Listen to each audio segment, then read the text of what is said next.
বৈশাখ মাস আসতে না আসতেই ঝড় বৃষ্টি শুরু হয়ে গেল, আর তার সাথে আমের সিজনও শুরু হয়ে গেল, মানে কাঁচা আম।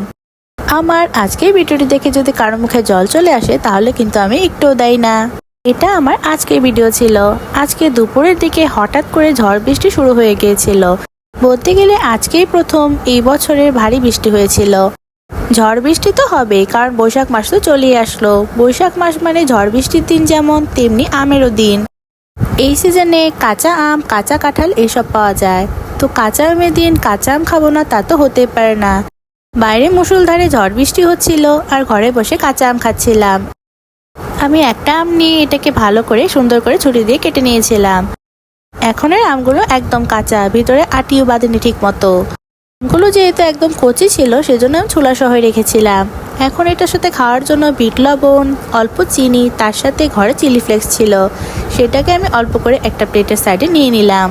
মানে মশলাটাতে আমি টক ঝাল মিষ্টি তিনটে ইউজ করেছি, তার সাথে তো টক টক আম আছেই।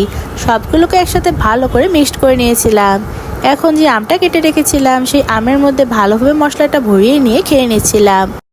কাঁচা আমের সিজনে কাঁচা আম তো অনেকভাবে খাওয়া হয়ে থাকে, ডালের মধ্যে দিয়ে, তারপর চাটনি করে, আবার অনেকে কাসুন্দি দিয়ে ভর্তাও মেখে খায়। আমি কাসুন্দি দিয়ে ভর্তা মাখা খাই, তবে আজকে ইচ্ছে করছিল এভাবে মরিচ, লবণ, চিনি সবকিছু দিয়ে একটা লবণ বানিয়ে নিয়ে সেটা আমটার মধ্যে ভরিয়ে ভরিয়ে ভালোভাবে কামড়িয়ে খাবো।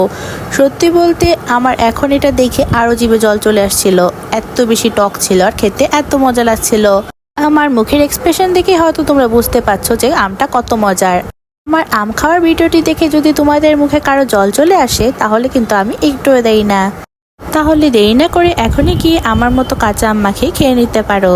সত্যি বলতে অনেক অনেক লোভনীয় আর মজার। এই সিজনে কিন্তু এটা একদমই মিস করা যাবে না।